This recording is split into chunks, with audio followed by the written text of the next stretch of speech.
बिस्मिल्लाहिर्रहमानिर्रहीम अस्सलाम वालेकुम everyone, welcome to my YouTube channel. इस वीडियो का टॉपिक है significance of the title a passage to India. तो आज की वीडियो में हम अ पैसेज टू इंडिया जो नॉवल है एम फोस्टर ने लिखा है, बहुत इंपॉर्टेंट और फेमस पोस्ट कॉलोनियल नॉवल है। और इसके अंदर जो इसका टाइटल है अ पैसेज टू इंडिया, उसकी क्या सिग्निफिकेंस है, इस वीडियो में हम इस टॉपिक को आज थॉरोली डिस्कस करेंगे। इस टॉपिक के नोट्स आपको वीडियो के डिस्क्रिप्शन बॉक्स में एक पीडीएफ लिंक के साथ में मिल जाएंगे, वहाँ से आप इस टॉपिक के नोट्स ले सकते हैं। शुरू करते हैं आज की हमारी वीडियो। सबसे पहले इंट्रोडक्शन देख लेते हैं। जो टाइटल है एम फोस्टर की novel a passage to India का, वो एक सिंबॉलिक और थीमेटिक सिग्निफिकेंस रखता है। एक डीप उसके एक थीमेटिक मीनिंग है, उसके एक सिंबॉलिक मीनिंग है और बहुत ही एक सिग्निफिकेंट टाइटल है जो कि डिफरेंट काइंड ऑफ मीनिंग जो है वो जनरेट करता है और डिस्क्राइब करता है। और जब हम जो नॉवल का कनेक्शन है इस टाइटल के साथ, उसको जब हम एक्सप्लोर करते हैं, तब हमें जाके समझ आती है कि किस तरह से जो colonialism, cultural division, human relationships और जो अंडरस्टैंडिंग है ब्रिटिश और इंडियन कैरेक्टर्स की, वो किस तरह से डिस्प्ले की गई है इस नॉवल के अंदर। ओरिजिन देख लेते हैं इस टाइटल का। बेसिकली इस टाइटल का जो ओरिजिन है वो हमें देखने को मिलता है वॉल्ट विटमन की poem a passage to India से। वॉल्ट विटमैन ने एक पोएम लिखी पैसेज टू इंडिया, उसके अंदर उन्होंने ये लाइंस यूज़ की, passage to India, lo soul sees thou God's purpose from the first, passage O soul to India, passage indeed O soul to primal thought. तो ये जो पोएम लिखी वॉल्ट विटमैन ने, इसके अंदर पैसेज टू इंडिया का जो जो फ्रेज़ है ये यूज़ किया गया है और यहीं से ही ई एम फोस्टर ने अपने इस नॉवल का टाइटल ओरिजिनेट किया। वॉल्ट विटमैन इस अपनी पोएम पैसेज टू इंडिया में चाहते हैं कि उनकी जो सोल है वो इंडिया की तरफ ट्रैवल करे, सफ़र करे और इंडिया की तरफ वो जाना चाहते हैं, इंडिया जाना चाहते हैं फर्दर एडवांसमेंट के लिए। और ये जो पैसेज है जो कि एम फोस्टर ने एक्सप्लेन किया है, वो भी सिमिलर ही है एम फोस्टर और वॉल्ट विटमैन की पोएम के दरमियान। ये एक लिंक है, एक कनेक्शन है और एक सिमिलैरिटी है। जैसे वॉल्ट विटमैन जो है वो चाहते हैं passage to more than India, यानी कि वो इंडिया जाना चाहते हैं, इंडिया ट्रैवल करना चाहते हैं। इसी तरह से एम फोस्टर का जो टाइटल है ये भी इंडिया की तरफ जर्नी को ही रिप्रेजेंट करता है, एक्सप्लोर करता है। फोस्टर का जो नॉवल है वो एक हिस्टोरिकल नॉवल से कहीं ज़्यादा है इंडिया के बारे में, और ये एक प्रोफेटिक वर्क है जिसके अंदर फोस्टर ने ना सिर्फ एक ग्रेटर अंडरस्टैंडिंग दी है इंडिया की, बल्कि जो ह्यूमन बीइंग्स की क्वेस्ट है, ह्यूमन बीइंग की जो तजस्सुस है ट्रूथ से को लेकर, अंडरस्टैंडिंग को लेकर, यूनिवर्स की अंडरस्टैंडिंग को लेकर, उसको भी ये चीज़ रिप्रेजेंट करती है। थ्री लेवल्स ऑफ मीनिंग है इस टाइटल के। और इस टाइटल के अंदर जो पैसेज है उसके तीन मीनिंग्स हैं। और फर्स्ट जो मीनिंग है वो पॉलिटिकल एंड रेशियल टेंशन, जो कि इंडियन पीपल और ब्रिटिश पीपल के दरमियान देखने को मिलती है।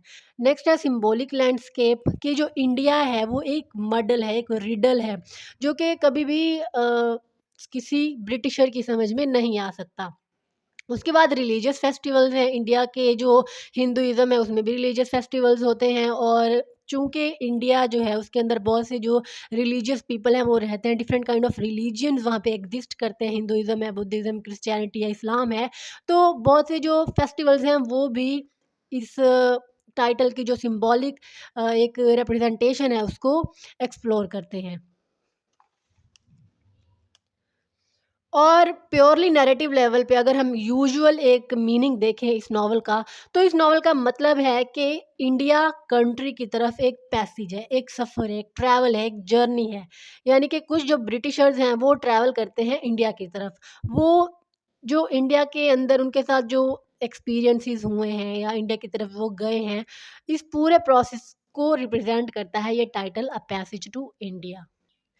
और इस नॉवेल के अंदर जो इंडियंस हैं और जो ब्रिटिशर्स हैं, उनका क्या रिलेशनशिप है वो रिप्रेजेंट किया गया। अगर दोनों रेसिस और दोनों जो नेशंस हैं ये जो टॉलरेंस का एक प्रिंसिपल है उसको फॉलो करें, तब तो इनके अंदर अंडरस्टैंडिंग और काइंडनेस जो है वो भी आ जाएगी, और जो इनके रिलेशनशिप्स हैं वो भी ग्रो करेंगे। तो इस तरह से ये जो नॉवेल है इसकी जो मेजर थीम्स हमें देखने को मिल रही हैं वो है फ्रेंडशिप एंड लव।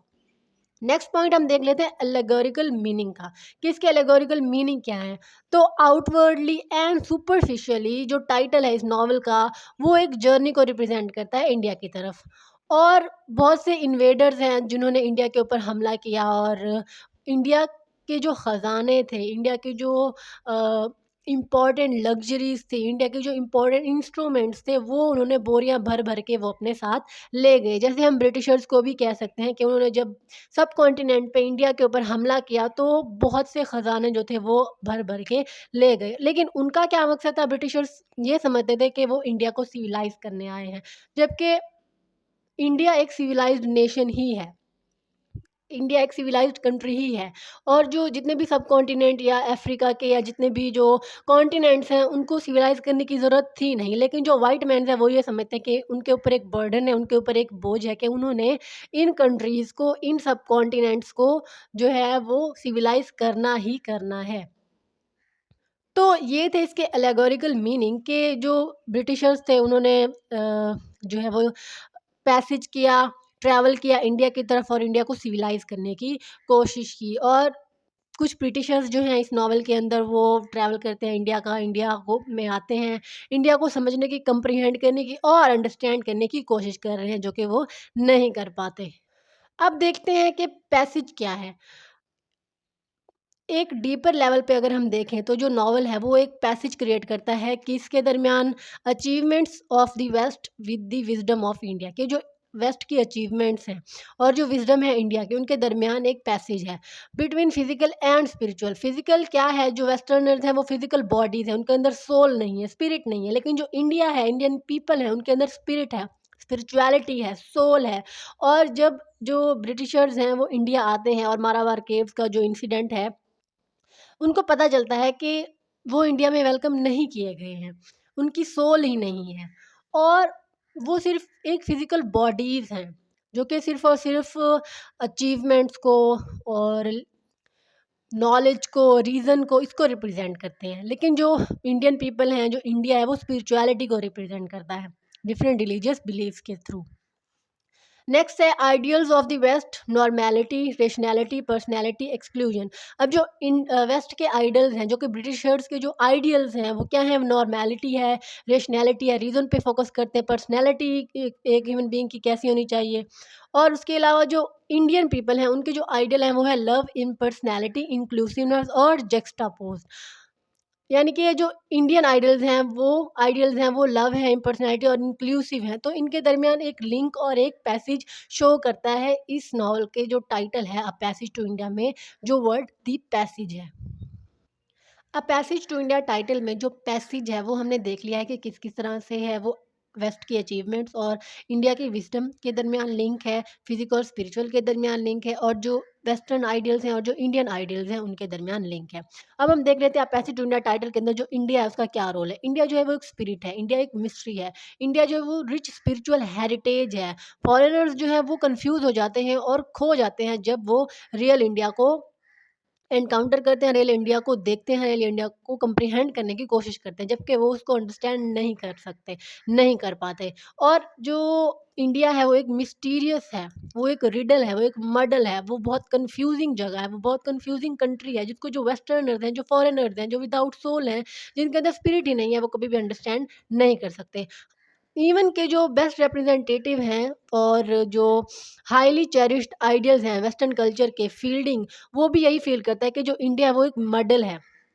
इंडिया जो है वो बहुत कंफ्यूजिंग है, इंडिया एक मिस्ट्री है, जिसको फॉरेनर्स, वेस्टर्नर्स कभी भी अंडरस्टैंड नहीं कर सकते।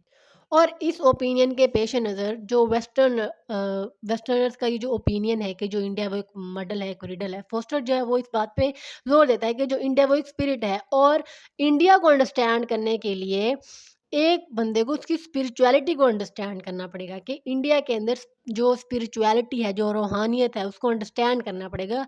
क्योंकि इंडिया के अंदर डिफरेंट रिलीजन्स हैं, इंडिया के होते हुए भी जो बुद्धिज़्म है, जो हिंदुइज़्म, जो क्रिश्चियनिटी है, जो इस्लाम है, उन तमाम रिलीजन्स को इंडिया ने बेयर किया है, जो कि बहुत ही हिस्टोरिकल रिलीजन्स हैं, बहुत ही पुराने रिलीजन्स हैं, एंशिएंट रिलीजन्स हैं ये सारे। अब देखते हैं जर्नी ऑफ द सोल। जो पैसेज है वो एक सोल की जर्नी है, और जो टाइटल है वो शो करता है ऑर्डिनरी जर्नी जो टूरिस्ट की होती है। लेकिन जो पैसेज टू इंडिया ये ऑर्डिनरी जर्नी नहीं है, बल्कि एक जर्नी ऑफ द माइंड है, जर्नी ऑफ द सोल है। जर्नी ऑफ द माइंड है जो कि न्यू वेंचर्स की तलाश में है, जर्नी ऑफ द सोल है जो कि इंडिया को ट्रूली अंडरस्टैंड करने की कोशिश कर रही है, और ये एक जर्नी है एक नेशन की दूसरी नेशन के अंदर। तो ये कॉन्टैक्ट है 2 डिफरेंट सिविलाइज़ेशंस के दरमियान, और जो कि एक एक के ऊपर जो एक कंट्री है वो डोमिनेंट है। एक सिविलाइज़ेशन दूसरी सिविलाइज़ेशन के ऊपर डोमिनेंट है। तो इस तरह से इन दोनों के दरमियान कोई भी किसी किस्म का कम्युनिकेशन लिंक जनरेट नहीं हो सकता। ये दोनों कभी भी एक साथ यूनाइटेड नहीं हो सकती, क्योंकि इन दोनों के रिलिजन्स डिफरेंट है, लैंग्वेज डिफरेंट है, कल्चर्स डिफरेंट है, और टोटली ये दोनों जो नेशंस हैं ये टोटली डिफरेंट है एक दूसरे से। तो इस तरह से जो ये जो क्वेश्चन है कि क्या दो जो नेशंस हैं, जो सिविलाइजेशंस हैं, वो कभी भी एक हो सकती हैं, ये जो पूरी बुक है ये इस क्वेश्चन को एक्सप्लेन करती है, इस क्वेश्चन को डिस्क्राइब करती है, और पूरी बुक को पढ़ने के बाद भी इसका आंसर जो है वो यही निकलता है कि जब एक नेशन दूसरी नेशन के ऊपर डोमिनेंट होगी तो कभी भी उन दोनों नेशंस के दरमियान फ्रेंडशिप का, कम्युनिकेशन का, अंडरस्टैंडिंग का रिलेशनशिप कायम नहीं हो सकता। नेक्स्ट पॉइंट है क्लैशेस ऑफ टू कल्चर्स। अब जो फील्डिंग है वो रिप्रेजेंट करते हैं बेस्ट इन इंग्लिश कल्चर, और उन्होंने जो है वो ट्रैवल किया इंडिया की तरफ, ताकि जो इंग्लिश पीपल का जो कैरेक्टर है उसको, उसकी जो रियल इमेज है वो रिप्रेजेंट कर सके। उसकी जो जर्नी थी वो एक हार्ट से दूसरे हार्ट की तरफ थी। वो इंडियन को अंडरस्टैंड करना चाह रहे थे, और फ्रेंडशिप, टॉलरेंस, म्यूचुअल रिस्पेक्ट और अंडरस्टैंडिंग का एक रिलेशनशिप कायम करना चाह रहे थे, लेकिन ऐसा मुमकिन नहीं हो सका। फॉर एग्जाम्पल मिसिज़ मूर और मिस एडेला कोस्टेट जो है वो विज़िट करती हैं इंडिया को, ताकि वो इंडियन माइंड को और इंडियंस को अंडरस्टैंड कर सकें। मिसिज़ मूर जो है वो सिंसियर है अपनी एफ़र्ट्स में, वो काइंड भी हैं, और जन जनरॉसिटी भी शो करती हैं इंडियंस के टुवर्ड्स। लेकिन जो मिस एडेला क्वेस्टेड हैं वो पहले तो डिस्कवर करना चाह रही होती हैं इंडिया को, लेकिन उनके साथ कुछ इस तरह के मामलात होते हैं कि वो पीछे हट जाती हैं। और जो मिसेज़ मूर हैं उनकी एफ़र्ट्स जो थी वो सिंसियर थी, रियल एफ़र्ट्स थी, तो उनकी जो जर्नी है वो जर्नी सिम्बोलाइज़ करती है जर्नी ऑफ अ सोल को। उनकी जो अप्रोच है वो जस्टिस, लव और फेयर प्ले के ऊपर कंसिस्ट करती है। प्रोफ़ेसर गॉड बोलो जो है वो यूनिवर्सलिज़्म के पाथ पर ट्रैवल कर रहे हैं, यूनिवर्सलिज़्म को शो कर रहे हैं कि जितनी भी यूनिवर्सिस हैं या जितने भी ह्यूमन बीइंग्स हैं वो यूनाइटेड हैं। और उनका ये पर्सपेक्टिव है let us all alive and let live, कि कोई भी एक नेशन दूसरी नेशन के ऊपर डोमिनेट नहीं होनी चाहिए। किसी एक को दूसरी नेशन के ऊपर सुपीरियॉरिटी हासिल नहीं होनी चाहिए। हमें सबको जीने देना चाहिए और ख़ुद भी ज़िंदा रहना चाहिए। और ये जो वर्ल्ड है ये इनफ है हमारे लिए। तो इस तरह से बहुत से कैरेक्टर्स जो हैं वो कम्युनिकेशन लिंक क्रिएट करना चाह रहे होते हैं दोनों नेशंस के दरमियान, दोनों ब्लॉक्स के दरमियान, लेकिन ऐसा मुमकिन नहीं हो पाता। नेक्स्ट है द जर्नी ऑफ नेशन।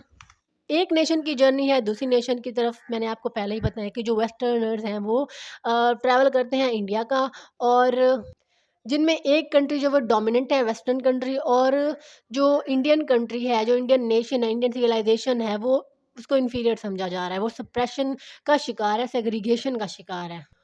और इसी तरह अज़ीज़ और फ़ील्डिंग जो हैं ये दोनों कैरेक्टर्स हैं जो कि फ्रेंडशिप को अपनी आगे बढ़ाना चाह रहे होते हैं, लेकिन वो ऐसा मुमकिन नहीं हो पाता उनके क्लैशेज़ की वज़ह से। जो 2 रेसेस हैं, 2 नस्लें हैं, जो व्हाइट्स हैं और ब्राउन्स हैं, वो सिर्फ़ और सिर्फ़ तब ही तब ही उनके जो रिलेशनशिप हैं वो अच्छे हो सकते हैं जब उनके दरमियान इनइक्वालिटी हो।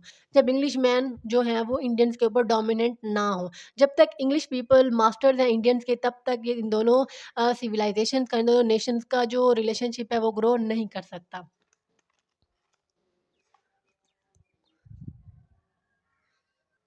जो वेस्टर्न्स हैं उनके जो ओपिनियंस हैं वो बायास्ड है इंडियन की तरफ। इंडियंस को वो इन्फीरियर समझते हैं और ख़ुद को सुपीरियर समझते हैं। प्रेजुडिस रखते हैं, प्रेजुडिस्ड ओपिनियन रखते हैं वो इंडियंस के खिलाफ, और हेट्रेड रखते हैं। Attempt and reconciliation. अब जो बुक है वो कंक्लूड होती है कन्वर्सेशन के ऊपर हेनरी फील्डिंग और अज़ीज़ के दरमियान। क्योंकि अज़ीज़ और फील्डिंग जो है वो एट द एंड चाह रहे होते हैं कि दोनों की जो फ्रेंडशिप है वो दोबारा से बहाल हो जाए, जो कि कुछ सर्कमस्टेंसेस की वजह से उनमें क्लैशेज़ आ जाते हैं, लेकिन ऐसा मुमकिन नहीं हो पाता, क्योंकि डॉक्टर अजीज़ कहते हैं कि जब तक हमारे ऊपर इंग्लिशमैन जो है वो डोमिनेंट है तब तक हमारी फ्रेंडशिप ग्रो नहीं कर सकती। और मिस एडेला क्वेस्टेड की जर्नी भी फेल हो जाती है, क्योंकि वो इंडियंस और इंडिया को कंप्लीटली अंडरस्टैंड नहीं कर पाती। मिसेस मूर की जो जर्नी है वो आखिरी साबित होती है, क्योंकि जब वो इंग्लैंड वापस जा रहे होते तो रास्ते में ही उनकी डेथ हो जाती है, और सिर्फ मिसेस मूर ही थी जो कि सिंसियर थी अपनी एफर्ट्स में, और एक ब्रिज जो है वो क्रिएट करना चाह रही थी इंडियंस और वेस्टर्नर्स के दरमियान, जो कि मुमकिन नहीं हो हो सका। क्रिटिकल सर्वे कर लेते हैं अब पैसेज टू इंडिया के टाइटल का। जो टाइटल का ये जो सर्वे है, उसके क्रिटिकल इंटरप्रिटेशंस हैं। बहुत से जो क्रिटिक्स हैं उन्होंने क्रिटिकली इसको एनालाइज़ किया है और अकॉर्डिंग टू बेनीता परे उन्होंने कहा है ये जो बुक है ये एक इंटरप्रिटेशन है, एक जाँच-पड़ताल है इंडिया की ट्रेडिशनली जो कि एक लैंड ऑफ मिस्ट्रीज़ है, कन्फ्यूज़िंग थिंग्स की लैंड है, मिस्ट्रीज़ एंड मर्डर की लैंड है। और ये इंटरप्रेट करती है इसका जो इम्पैक्ट है उन लोगों के ऊपर जो कि इस लैंड पे या इस कंट्री में रहते हैं और उन लोगों पे इसका क्या इम्पैक्ट है जो दूसरी कंट्रीज़ से इंडिया में आते हैं। तो अकॉर्डिंग टू दिस क्रिटिक के जो बुक है पैसेज टू इंडिया जो नॉवल है ये बेसिकली एक इंटरप्रिटेशन है कि जो इंडिया है वो एक लैंड ऑफ मिस्ट्रीज़ है, लैंड ऑफ मर्डर्स है और ये जो बुक है इंटरप्रेट करती है कि किस तरह से जो इंडिया है उसका क्या इम्पैक्ट है उन लोगों के ऊपर जो कि इंडिया में रहते हैं और उन लोगों के ऊपर जो कि दूसरी कंट्रीज़ से ट्रैवल करके इंडिया में आते हैं। तो अगर हम हिस्टोरिकल लेवल पे देखें तो ये जो अब नॉवल है, जो टाइटल है पैसेज टू इसका मतलब ये है कि 2 ब्रिटिश लेडीज़ हैं, 2 सिम्पैथेटिक ब्रिटिश लेडीज़ हैं, जो कि रियल इंडिया को डिस्कवर करने के लिए इंडिया में ट्रैवल करती हैं, इंडिया की तरफ आती हैं और जो गैप है ईस्ट और वेस्ट के दरमियान उसको वो बिल्ड करने के लिए ट्रैवल किया है उन्होंने इंडिया की तरफ। अब जो सेपरेशन है रिलीजन की, रेस की, कल्चर की, ट्रेडिशंस की, वो म्यूचुअल यूनिटी और अंडरस्टैंडिंग को हार्म करती है, नुकसान पहुंचाती है, डिस्टर्ब करती है। तो अल्टीमेटली जो ह्यूमन बीइंग्स हैं, उनके जो रेशियल, कल्चर, रिलीजियस, पॉलिटिकल जो रिलेशंस हैं, वो अगर इम्प्रूव हो रहे हों, तो प्रेजुडिस, प्राइड, एरोगेंस और सुपीरियॉरिटी और इन्फीरियॉरिटी की फीलिंग्स की वजह से वो इम्प्रूव नहीं होते। कंक्लूड कर लेते हैं इस टॉपिक को। तो कंक्लूसिवली जो ह्यूमन बीइंग्स हैं वो तब ही ग्रो कर सकते हैं, वेलफेयर हासिल कर सकते हैं जब वो अपने अंदर म्यूचुअल अंडरस्टैंडिंग, हार्मनी, लव और पेशेंस को और टॉलरेंस को बिल्ड कर लें। चर्च, मॉस्क और टेम्पल्स ये जो है ये साल्वेशन के लिए अकेले काम नहीं कर सकते जब तक ह्यूमन बीइंग्स खुद ये चीज़ ना अंडरस्टैंड कर लें कि जब तक वो अपने अंदर एक टॉलरेंस और एक पेशेंस का जज्बा नहीं पैदा कर लेते दूसरों के रिलीजन को, दूसरों के ट्रेडिशंस को, दूसरों के कल्चर्स को, बिलीव्स को जब तक वो रिस्पेक्ट नहीं करेंगे तब तक उनकी इन तमाम चीज़ों को कोई रिस्पेक्ट नहीं करेगा। तो इसलिए एक ब्रॉड हार्ट होना चाहिए दूसरे लोगों के ओपिनियंस को, पर्सपेक्टिव्स को एक्सेप्ट करने के लिए, तब ही जो सोसाइटी है वो हार्मोनियसली फंक्शन कर सकती है। और बेसिकली ये जो नॉवल है ये सिर्फ़ एक पैसेज टू इंडिया नहीं है बल्कि एक स्पिरिचुअल सर्च है एक इंसान के अपनी ज़ात की और दूसरे लोगों की जो पर्सनैलिटीज़ हैं उनकी, कि किस तरह से जो स्पिरिचुअलिटी है ह्यूमन बीइंग्स के अंदर वो एग्ज़िस्ट करती है या नहीं करती। जो वेस्टर्नर्स उनके अंदर स्पिरिचुअलिटी एग्ज़िस्ट नहीं करती, वो जस्ट बॉडीज़ हैं और उनके अंदर सोल नहीं है। जबकि जो इंडियंस हैं क्योंकि उनके रिलीजियस बिलीफ्स हैं, उनके कल्चर्स हैं, उनके ट्रेडिशंस हैं, वो समझते हैं एक चीज़ को, वो समझते हैं रिलीजन को, वो समझते हैं आइडियाज़ को, थॉट्स को, बिलीफ्स को, कल्चर्स को, ट्रेडिशंस को, तभी वो अपनी जो सेल्फ है उसको डिस्कवर कर सकते हैं। जबकि जो वेस्टर्न्स हैं, वो नहीं कर सकते ये सब।